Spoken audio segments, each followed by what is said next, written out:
All right, Thomas, thanks for joining me. As we were saying before we hit record, it's only been about 9 years since we did the first a short time, for sure. Yeah. First of all, let's just start for those who don't know you.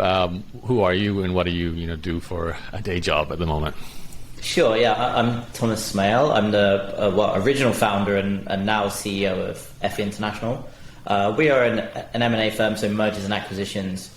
We help founders of content, e-commerce, SaaS, service, anything in the online world, sell their businesses. And we work with companies anywhere from around a $200,000 valuation up to a $100 million valuation. So when we spoke 9 years ago, we were generally working on smaller deals. As time's gone on, that's only increased in size. At the moment, we have 4 offices around the world. So our head office is in New York. We have a team in London. We have an office in Miami, an office in San Francisco, or just outside San Francisco, where I'm based. And our team at the moment is around 60 people and growing. And all of that, the entire business is selling businesses for people. And it was funny, we were saying this just before we started the recording, but we have a lot of people who listened to the original podcast 9 years ago who are still coming through and inquiring today about maybe selling their business. So we're very much in this for the long haul. We work with people over like a very long period of time. I'm reading the blog post I wrote for your first interview, and it says you've been involved with more than $5 million in deals last year alone. So that would have been 2012. Wow, yeah. So we're over $1 billion in total deals now. So I guess a lot has happened in that time. Yeah, and let's do this properly. So normally I would go back in time and look at how you started FE.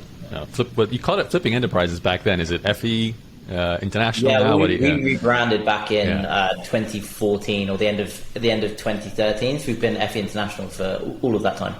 Okay, so I know, like when I did the first interview with you, which I will obviously link to this one, so everyone can go back and hear your origin story. So we're not going to do that. Where you came up with the idea and how you got into this sort of M&A space. I do want to though cover like the last 9 years to a degree, at least in summary, because I know I'm thinking back to to really just put this in context. I bought a blog in 2004. That was, and even before that, I'd sold my first ever website in like 2002. When I did that, no one was doing that, as far as I know. I do recall in 2004, people were starting to buy and sell. It still was news when I purchased the blog. I remember other blogs wrote about it like it was a big deal. I paid $2,000 for it. It's not a huge deal in any shape or form. But I do remember like the years following that. It was Flippa in particular, which we all know, a lot of people know of as a marketplace. It was started down in Australia, which is where I was living at the time and where I'm originally from. And that kind of, to me, was the sort of dawn of this concept of buying and selling websites became a thing. But obviously M&A has been around for much earlier. Like ever since business existed, there's been mergers and acquisitions. I used to say, in fact, you don't get rich from running a business, you get rich from selling your business, which I think is possibly still true. But I'd love to kind of look at what the industry looks like now. There's a lot. You guys came along, and I feel like you become one of the most well-known, biggest players in maybe the digital space. Most recently, I've been hearing a lot about MicroAcquire, another kind of sort of platform for buying and selling websites. There's always been a lot of behind the scenes sort of buying and selling, which you just don't hear about. And then there's like the traditional business M&A firms, which have been around, like I said, for longer than the internet, which still do a lot of work. So let's do two things. Let's just, bring you up to date. So from 5 million in deals to $1 billion in deals. How does that happen in 9 years? What changes over that time? Yeah, so I guess firstly a lot of like continued focus. I mean, yes, our service has evolved from a technical perspective. Our team has evolved. We've got a lot more experience, but fundamentally we've really just focused on doing the same thing and doing it really well. So constantly refining our process. And over time in the industry, it definitely takes time to build a reputation. Like I founded the company in 2010. At the time, like you say, like buying and selling websites or anything online was relatively new. The concept of M&A had been around for like as long as businesses have existed. essentially. So what we tried to do and what we've continued to try to do, which is probably what we're closer to now than we were when we first spoke 9 years ago, is applying what you would expect if you had $1 billion business and you called a Goldman Sachs or a Deutsche Bank to represent you, and apply that to million, 10 million, $50 million deals where a firm like Goldman Sachs wouldn't pick up the phone, but we can still hire people from companies like that. So the vast majority of our team have a investment banking background. Most of them were previously working on $1 billion deals, and they like the idea of working for FE International because earlier in your career, you can be working on more deals, more transactions. You're not just working on one deal per year. Most of the team are working on 5 to 10 deals at any one time and are closing well over 10 per year per person.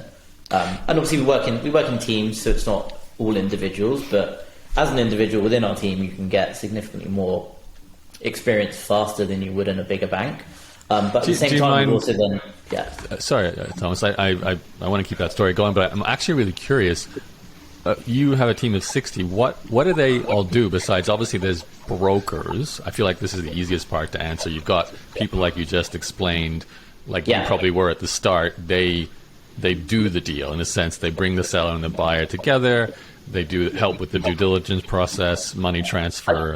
I'll go through all of them at a high level. Okay. So we don't really have brokers as such. The traditional business broker model, so when you hear the word business broker referred to, generally a traditional business broker has just business brokers, and business brokers do everything. So they do the valuation, they do the engagement agreement, they prepare the sales materials, they negotiate the deal, and then they do the closing. If you call a traditional M&A firm, so you call Goldman Sachs your $1 billion business, they have specialist teams that do everything. So part of the reason we have 60 people is we have teams for everything. So the very beginning of our process, we have an origination team. Their job is to speak to people who own businesses and get them into the idea of getting a free valuation. Then we have a valuation team whose background is like mostly technical. They're all mathematics background or accounting background. There's lots of very technical modeling that goes into, or mathematical modeling specifically, that goes into valuing businesses. So we have that team. And then they work closely with the origination team who speak initially to get the engagement agreement. Then we have an audit team, and our audit team is approximately a quarter of the entire headcount of the business. The audit team are almost exclusively accountants, and their job is to prepare sales materials for the business. And we do what we describe as an audit, which is mostly a financial audit and other due diligence before we list a business.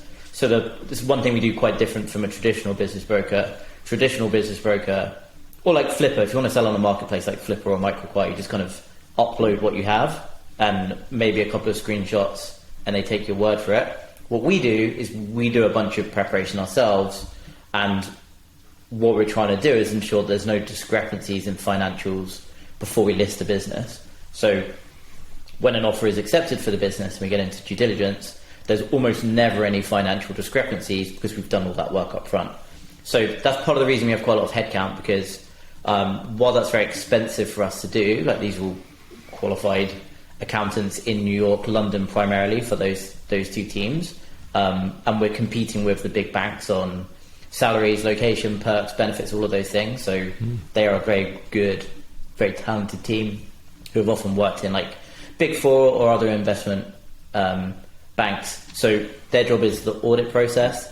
Then we have an M&A team. So if we go back 9 years ago, what we had was more like brokers. So you then just got one person and they would then like do everything from there through to close. Now we have, I guess, a little bit more of a formal hierarchy we've built. There's approximately 7 levels of hierarchy below me that can be working on a deal.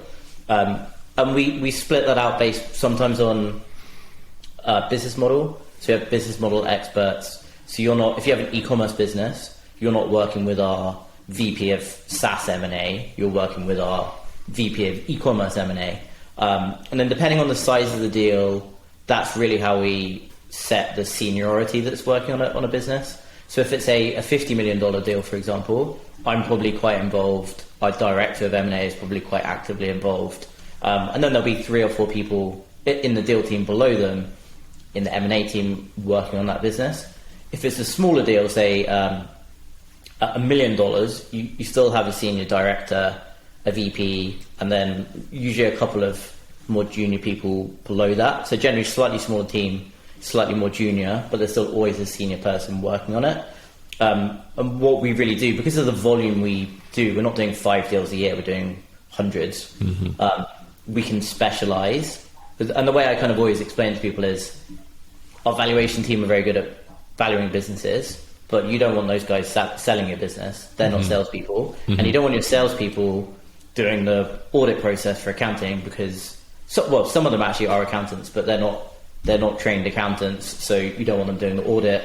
So we have very specialist, different skill sets. And then outside of that, we have, in terms of headcount, we have a marketing team, various administrative roles like a financial director, controller, because we have physical offices, particularly in New York, where we have about 15,000 square foot of space. We have room for about 100 people in that office. We have an office manager, HR manager, recruiting people, various other roles, which I guess only exist in a company once you hit a headcount of about 50 with a physical office. When we were 10 employees, you don't have HR, you don't have an office manager, you don't have executive assistants, any of those things. Yeah, so we're definitely structured a little bit different from the average business broker, hence why we're an M&A firm. But where the confusion often comes into it is we're essentially providing M&A services to businesses that usually do not even get the chance to speak to an M&A firm. So we've essentially tried to...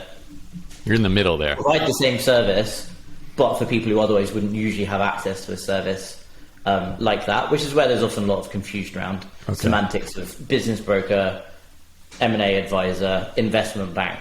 We're essentially doing all of the same things. We just position it as M&A. Okay, that makes sense. I've had it's funny thinking back to my previous guest. I've had some businesses who have sold their business, and they talked about how they did it the first time without any kind of support service, no M&A or broker or anything, just did it themselves. And they said never again, because the legal process and the due diligence process is painful to do by themselves. And then I've had, I can't remember his name, I should bring up on the blog. He was an M&A, kind of ran his own M&A company, but then switched to providing software. I'm just trying to find my guest name here when I get it right.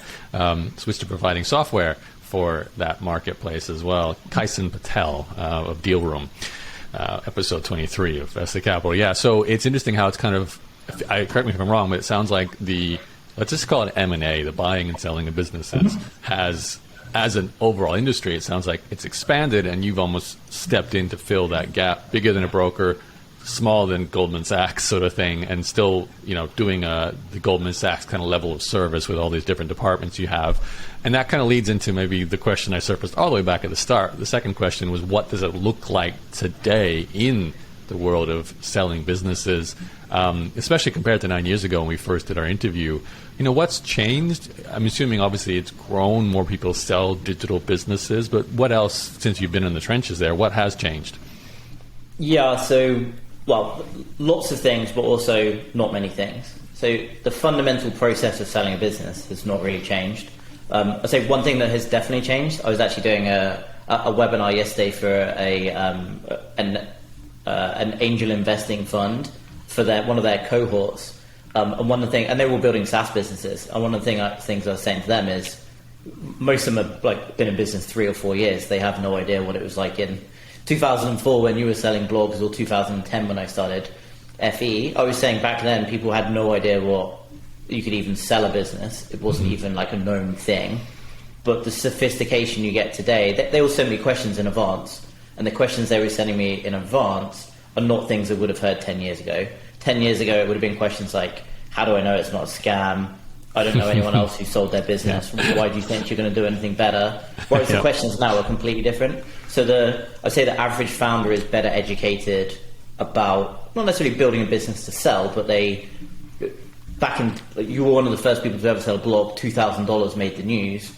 With all due respect, a $2,000 deal would not make the news now. No, 2 years later, it wouldn't make the news either. Maybe a $20 million deal. Yeah. So more and more people have sold, and I like to think we've been a big part of this because we've applied say like a legitimate and formal process to what previously used to either get done on marketplaces like Flipper and Microacquire, which have their place for smaller businesses but do not necessarily work if you have a business worth more than, say, $100,000.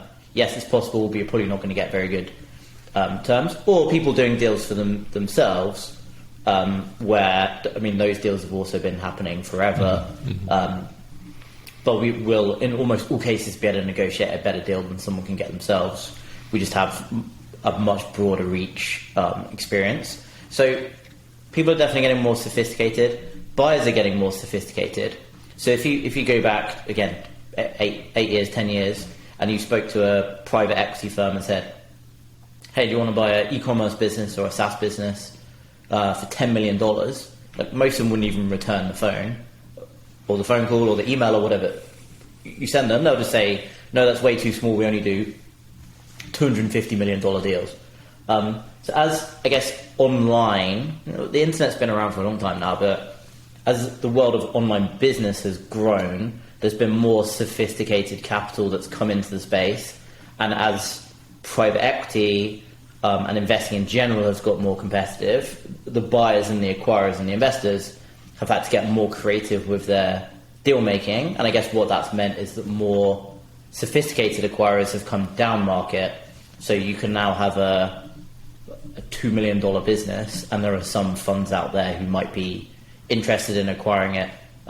We have I actually have a phone call with a client just after this, and their business is below a $10 million valuation.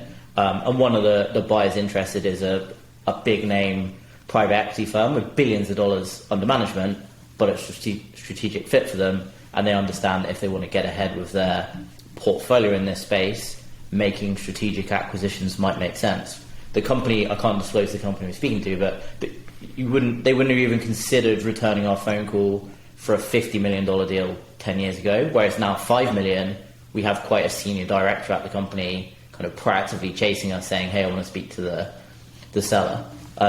So from that perspective, dynamics have changed. Can I ask, sorry, Thomas, just why is that? Is that because the buyer has seen a $5 or $10 million SaaS grow to $1 billion company, so they actually see the roadway or the path that might follow, where they didn't see that before? Definitely some of that. But part of it is also, if you're an entrepreneur today or launching a business today, or 10 years ago when you and I were young and working in our businesses, just like in the early days of online business, I think 2010 was still early days of online business. Yes, it had been around for a while, but it was still early. I think from a generational perspective, entrepreneurs today are all launching something online, whether it's an app or in crypto, an NFT or whatever. Like, well, that's not exactly what we do or overlap with. There's a whole generation, I guess our generation essentially, who understand online and don't necessarily understand physical businesses like buying gas stations, restaurants, or whatever. Like, so online and things like e-commerce, everyone has an Amazon account, so people get the concept of a e-commerce business. Everyone uses, whether they know it or not, everyone uses SaaS products day to day. Content-wise, most people now get their news or information from the internet, whether it's social media or reading blogs. Like, I don't know about you personally, but I've not read a physical newspaper in 10 years. Everything I read is online, essentially.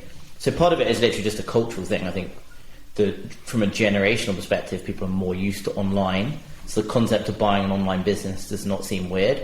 But as you go back 10 years ago, the people with money were essentially the previous generation who were still thinking like the more traditional, offline, old school businesses. So that's part of it. And also, to your point, there's way more examples now of online businesses which have sold for billions of dollars, whether they've IPO'd or whatever. If you look at the biggest public companies in the world, most of them are now online to some extent. So maybe like Facebook, Apple, Amazon, everyone knows those companies. They're kind of mainstream. Everyone understands like who they are, like what they do. Most people have a Facebook account, even if they're not that keen to use the internet, people have a Facebook account. Yeah, totally true. So yeah, a lot of it is just, I think, just a cultural thing. It's just the world has moved on from 10 years ago. More people understand online. And it's gotten bigger everywhere too, right? Like, it's fair to say your business is bigger. The buying price is bigger, the number of buyers are more, the number of sellers are more, everything is just increased. We've definitely benefited from and while I like to take some of the credit for the legitimacy of the industry, because we were very early kind of producing content, doing things like coming on podcasts to talk about the world, it has got bigger, just kind of naturally more and more people come into the space.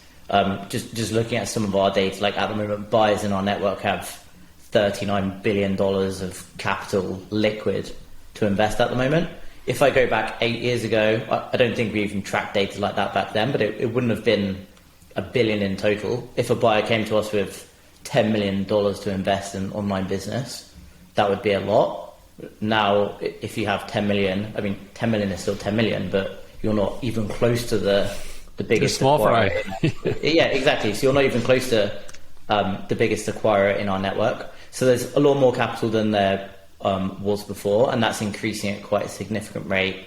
More and more companies are raising money to buy online businesses and kind of understand the potential as a business. I feel like 10 years ago, it was almost kind of like hobbyists a lot of the time. Like if you had a blog, it was like a cool hobby. Whereas now, it's like mainstream. Everyone should have a side hustle. Everyone should do an e-commerce store on the side. Everyone should be kind of blogging and doing social media. That's completely mainstream. So the concept of buying a business in that space makes sense.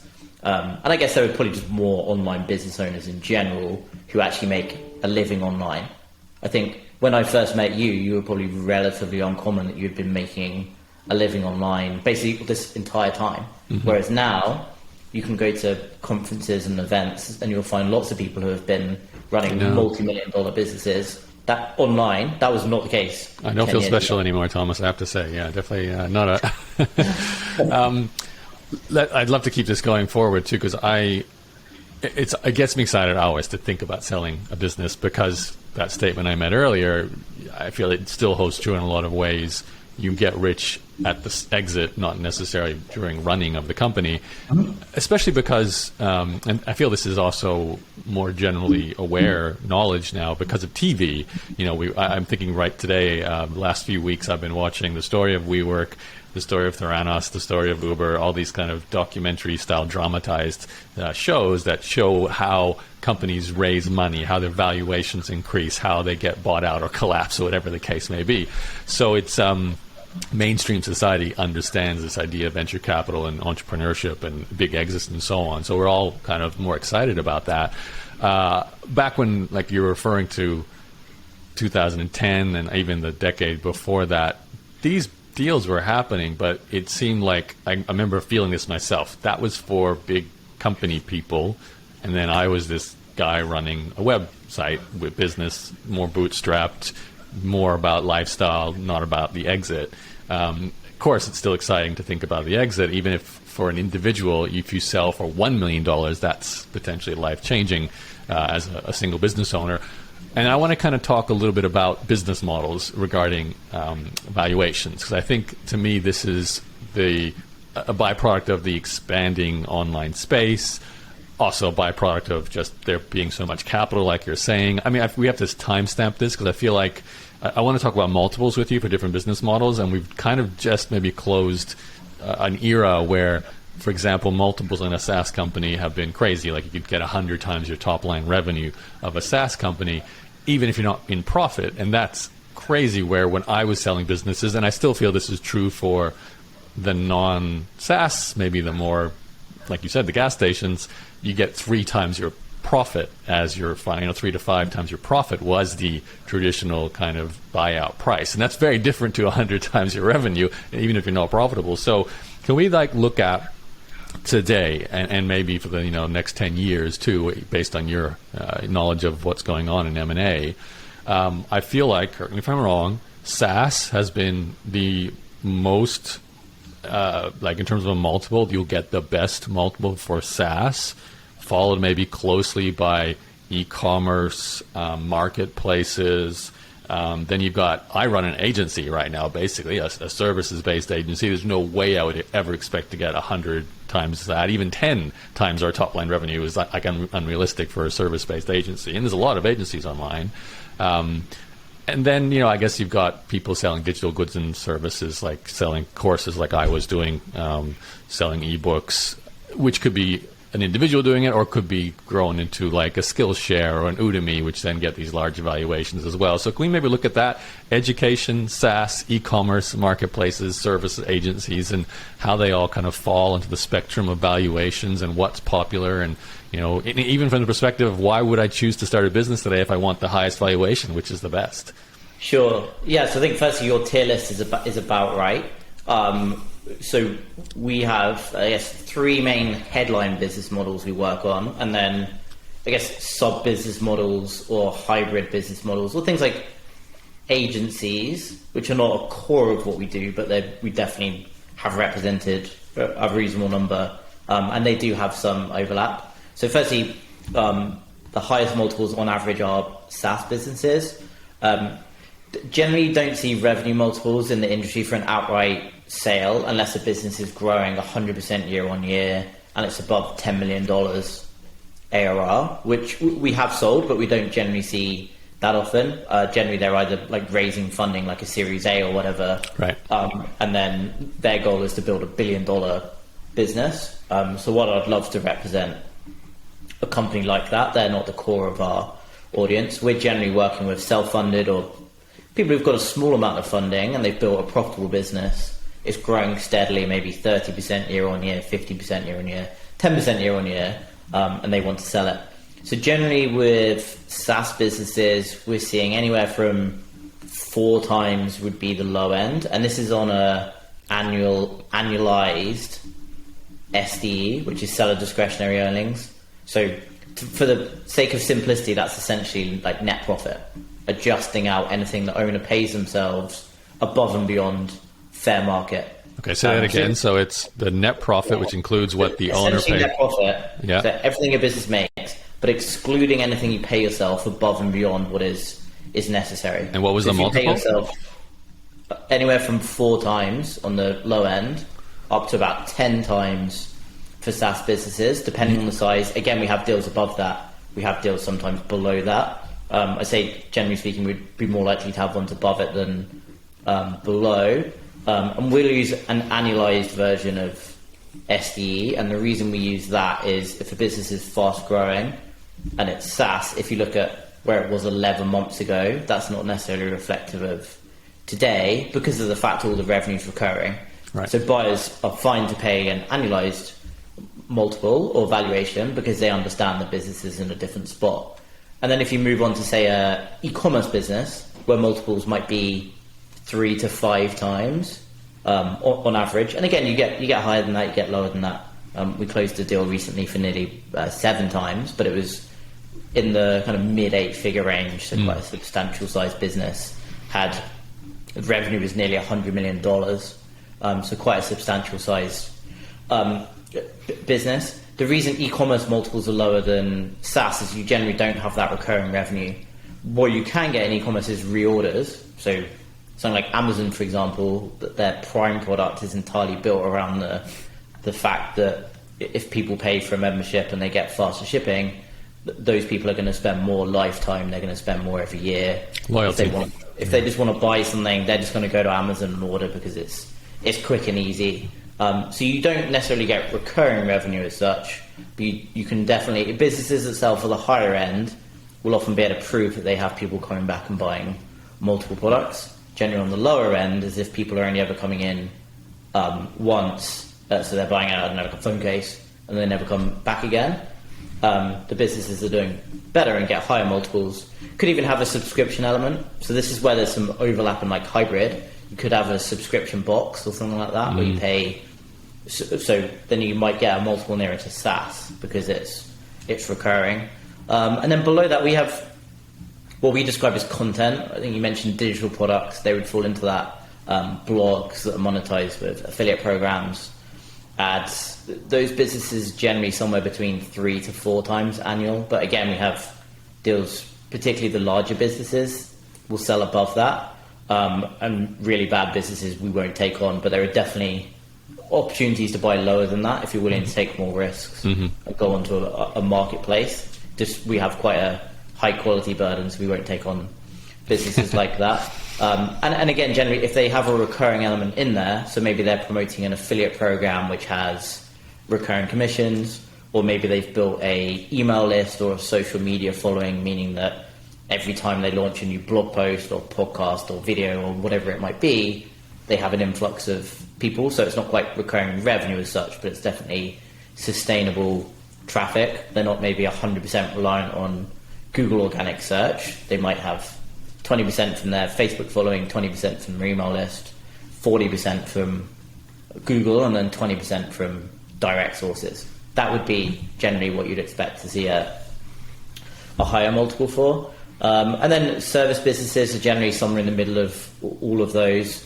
Service businesses get more valuable exponentially as they get bigger, because generally small service businesses, more than any of the other business models, rely on the owner to either provide services, do sales, or whatever it might be. So for example, in my business, 10 years ago, I think we had 4 people. It was me and my business partner Ismail doing essentially all of the work. Whereas now, yes, I still work a lot, but I'm not the one providing every single element of the service. So our business would be exponentially more sellable today than it was 10 years ago, because it was just a service business with kind of a couple of us plus a very small team doing primarily small deals based on our own knowledge. And that's what most small service businesses look like. Whatever service you're providing, it's often based on the seller's expertise. So that's generally what multiples look like.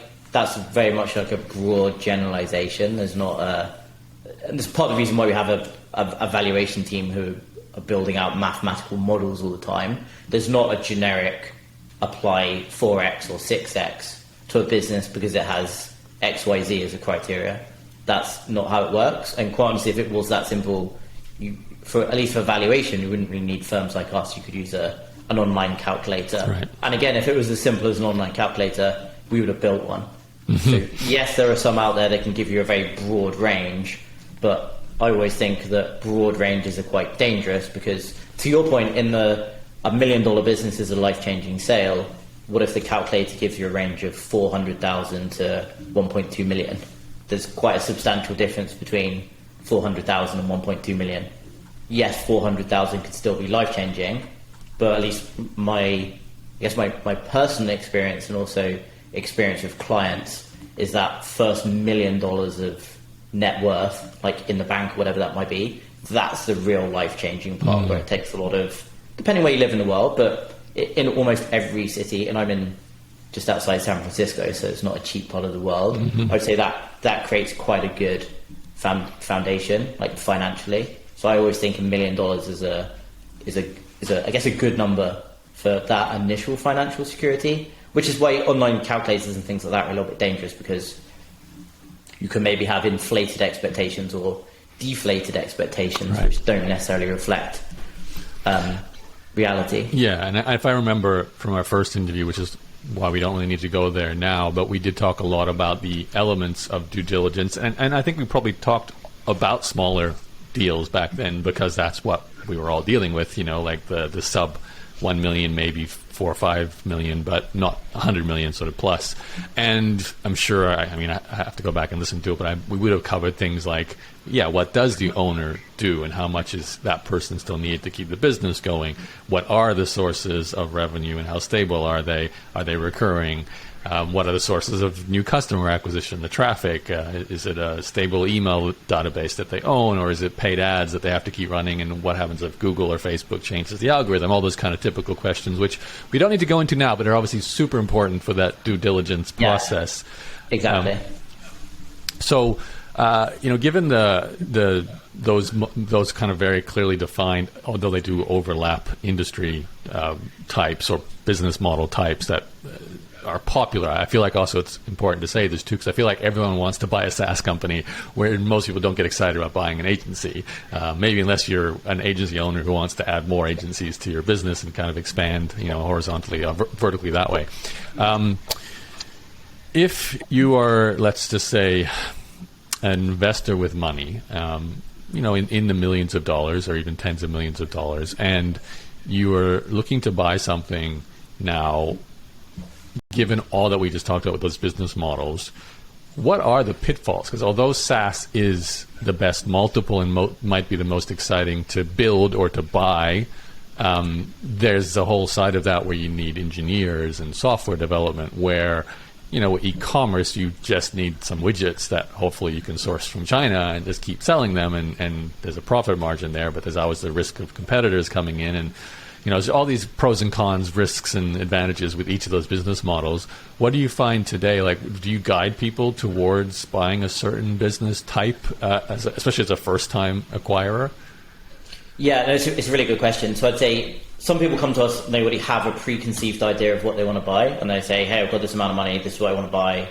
And generally what I say to people as general advice is start your search initially as broad as possible within your financial, personal constraints. So if you have $1 million, don't try to look for a $10 million business, because you're not going to be successful, and you're just going to be disappointed. Because if you're working with a good firm like us and you make an offer on that $10 million business and you only have $1 million, we're just going to say no, even if you think you can go raise the money or someone's going to lend you money. That's not going to happen. So start within your financial constraints. I always recommend a broad search, because a lot of people, to your point, they're like, oh, I hear SaaS businesses are what I should buy, so that's what I'm going to do. But all businesses and business models have pros and cons. I always think, and this is something I've been speaking about since day one of FE, is you need to buy something that aligns with your skill set, or at the very least a skill set you can hire and manage. So I'm personally don't have almost any of the skills that my team do, but I have the ability to kind of hire and manage accountants, developers, marketers, whatever that might be. So I theoretically could build a portfolio of SaaS businesses and be able to operate those. But I think a lot of people, when they're starting out, they're like, oh, I hear SaaS is the best, I'm going to buy that. But they don't really have any interest in managing people, and they can't write any code, and their background is they've been working for Amazon for years. So to me, that would make sense that they should go buy an e-commerce business.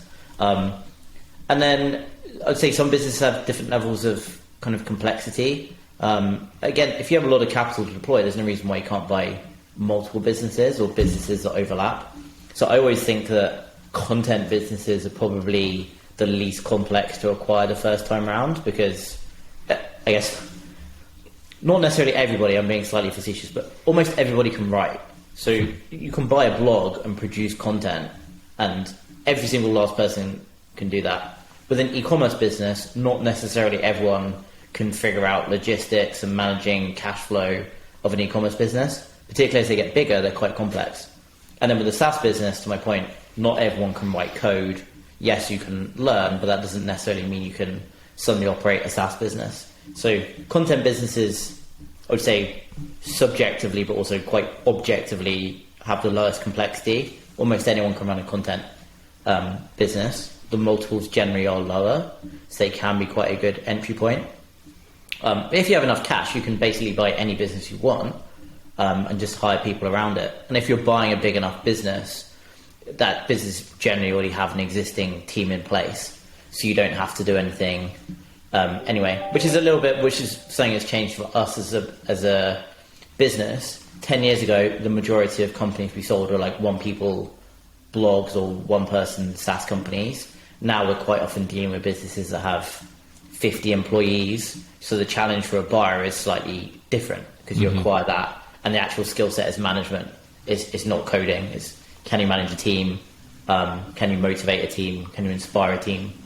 All of those kind of things, particularly with bigger deals. I say bigger being $10 million and above. So I'd say focus on what you're personally interested in, what you're passionate about. Focus on what you can actually run. And I'd never suggest anyone chasing a business model just because it's popular and cool. The reason people like SaaS is because it's there are popular and cool. exploding multiples where people are raising a lot of money on, quite frankly, stupid revenue multiples that don't make any sense. And most of those businesses will crash and burn from a valuation perspective. We've always been quite conservative and kind of not chase the trends. Hence why most of our clients kind of, what the average person would consider, they have a boring business because it grows 30% year on year. They work a 9 till 5 running their business, and it just grows steadily. It's not getting in TechCrunch because it grew 400% last month or anything like that. Right. But they're the businesses that investors are buying today, and they'll still be buying in 5 years' time, and they'll still be buying in 20 years' time if you're still running your podcast, and we'll still invite you back.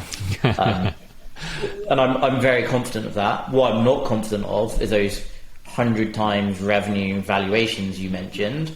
Like, do those happen when people are raising funding? Yes. Do I think they're sustainable? I would say no. I'm very skeptical. So we really focus on what I think is sustainable, consistent, evergreen, and that people will always be buying. A lot of it, just depends on personal preference and what you're interested in. But a lot of people think buying and running a business is a little bit easier than it might be. The main thing is actually like the personal commitment. It's not really the skill set, because if you're intelligent and have access to capital, you can probably figure it out. It's, are you actually ready for the reality of running a business? Because it's not quite as easy as it may seem. Mm-hmm. I've heard more and more stories about a group of investors coming together and just basically launching like an equity fund, and then their whole plan is to buy, say, e-commerce businesses and then try or create some synergy. I hate using that word, but creating that sort of cross-industry solution where, for example, to keep it simple, all those e-commerce sites run Facebook ads. So we can buy these e-commerce sites, we can bring them under the umbrella of our holding company, we can put our team of expert ad buyers to run ads across all of them, get those economies of scales, learn from every single situation. And then they're basically running these almost like Berkshire Hathaway-esque holding companies of e-commerce businesses in all kinds of different industries. Are you seeing that even from the buyer side coming to you saying, listen, we just want to buy e-commerce site, 10 million plus, we don't care about the industry, we just plug it into our system and away we go? Definitely a lot of that. I'd say that's probably been slowing down more recently, but particularly in the Amazon FBA space, so people selling products via like Amazon's marketplace essentially, and using their fulfillment solutions, or maybe even doing their own fulfillment. Definitely a lot of capital coming into that space with, they describe themselves as aggregators, but they're essentially private equity firms which are doing what you say, which is they're raising private capital and then they're kind of amalgamating businesses and using synergies to grow them. I would say buyers that are successful aren't just coming in and randomly buying anything because it sells products on Amazon and it makes $10 million a year. I would say those buyers definitely do exist, but they come and go very quickly because they buy one business from us and one from 10 other M&A firms or brokers or whatever, and then they run it into the ground because they've not really put any thought into the operations. I'd say the better buyers at scale are quite disciplined in their approach to criteria. So when you're starting out, I think you should have a broad criteria. If you've raised $200 million and you're trying to buy 5 to 10 businesses, you need to be quite strict in your criteria. You can't buy, at least I've never seen this done successfully, you can't buy a blog, a YouTube channel, a podcast, another blog, an e-commerce website built on Shopify, one built on Magento, an Amazon FBA store, and then a SaaS product, and then a WordPress plugin.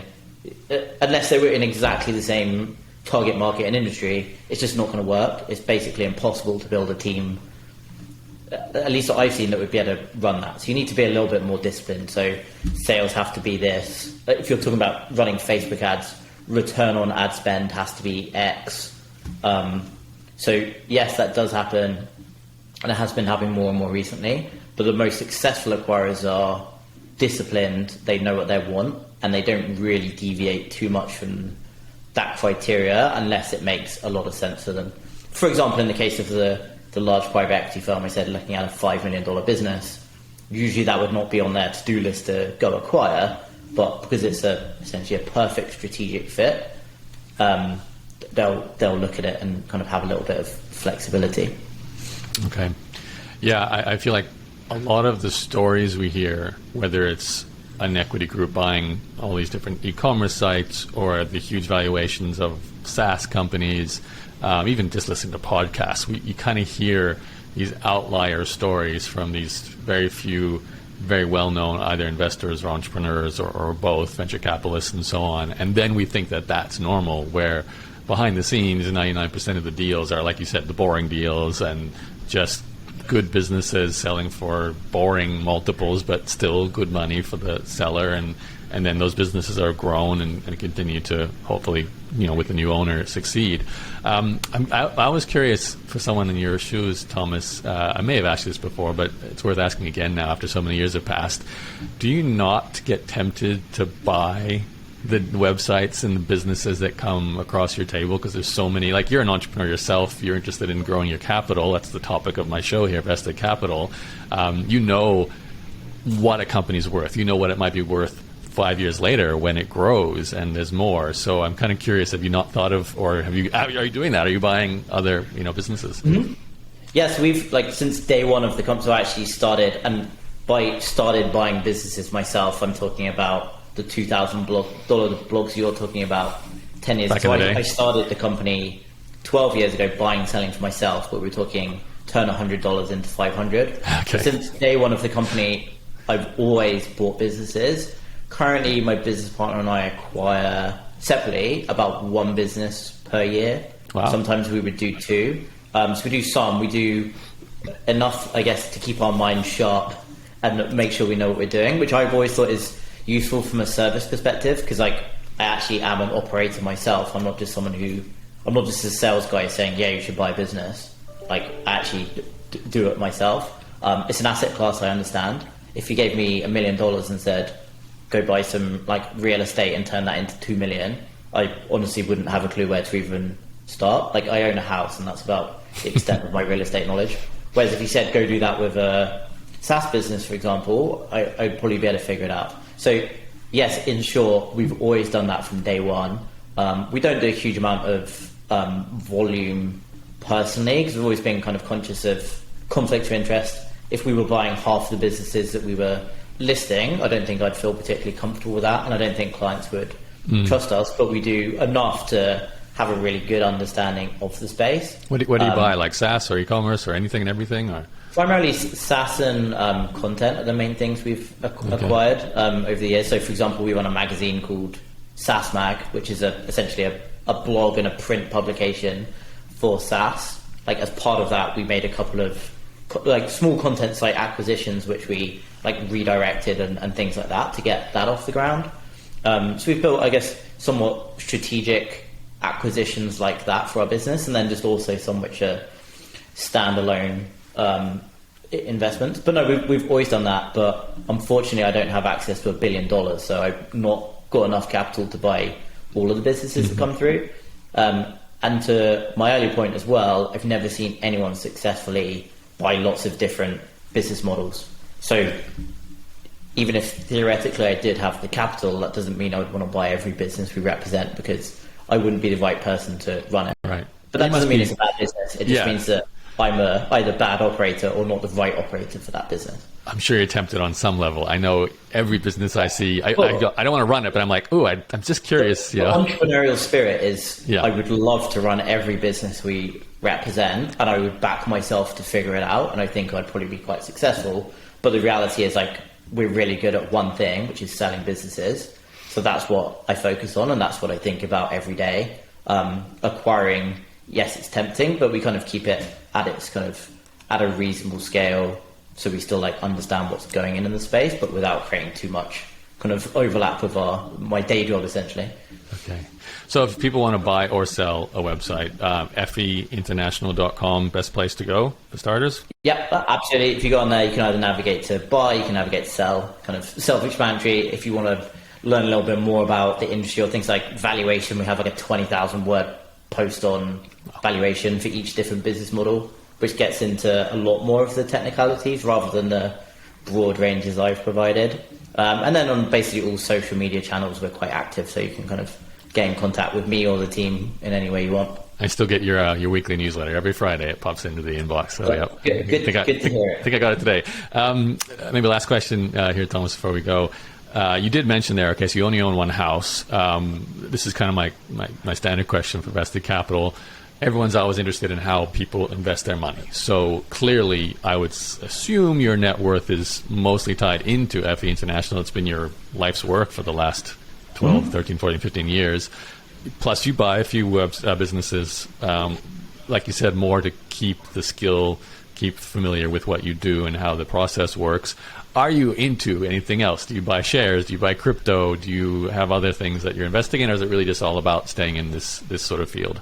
I'm personally very much just in the field. I'd say each year, while we only do one acquisition, that acquisition gets bigger as our personal capital, fortunately, has grown. So it's not like I'm doing without going into the exact numbers, it's not like I'm doing a $10,000 deal every year anymore. Personally, separately from that, I'm actually mostly in cash at the moment because I'm kind of keeping an eye on the market. So I don't actually do a huge amount of investing elsewhere. But quite honestly, this is at least my excuse, is very busy day to day. I'm extremely focused on running FE and growing FE, building out the team, constantly providing a better service, doing more deals, rather than how I can make, let's say you can put it in S&P 500 and make 7% a year or whatever the long-term return is. That doesn't really move the needle for me versus figuring out how to grow what is an already 8-figure revenue business by 50%. That is far and away, from a personal ROI perspective, but better than investing in stocks. So yeah, I'm very much saying cash. We do, business partner and I do a little bit of investing in the space ourselves, but we're very much kind of all in on FE day to day and the industry as a whole. Which makes complete sense too, because it's fair to say one of the best, if not the best form of capital, individual capital growth, is to be the founder of a company and just focus on it and grow it, and or to also acquire other businesses and grow them and maybe exit at some point with them. But business itself seems to be one of the best ways to get rich. It's the simplest way to put it, and you're already in the business of buying business.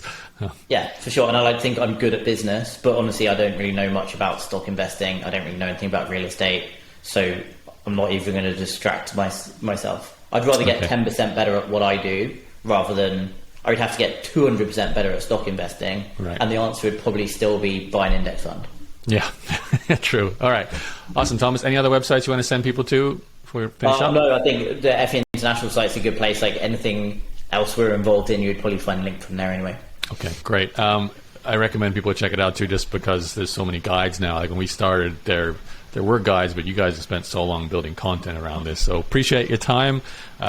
Good luck with the continued growth, and let's do this again in another 9 years and see where things are at. Yeah. Thanks, Sherry. Awesome. I really appreciate you inviting me back. Thanks so much. Thanks, Thomas.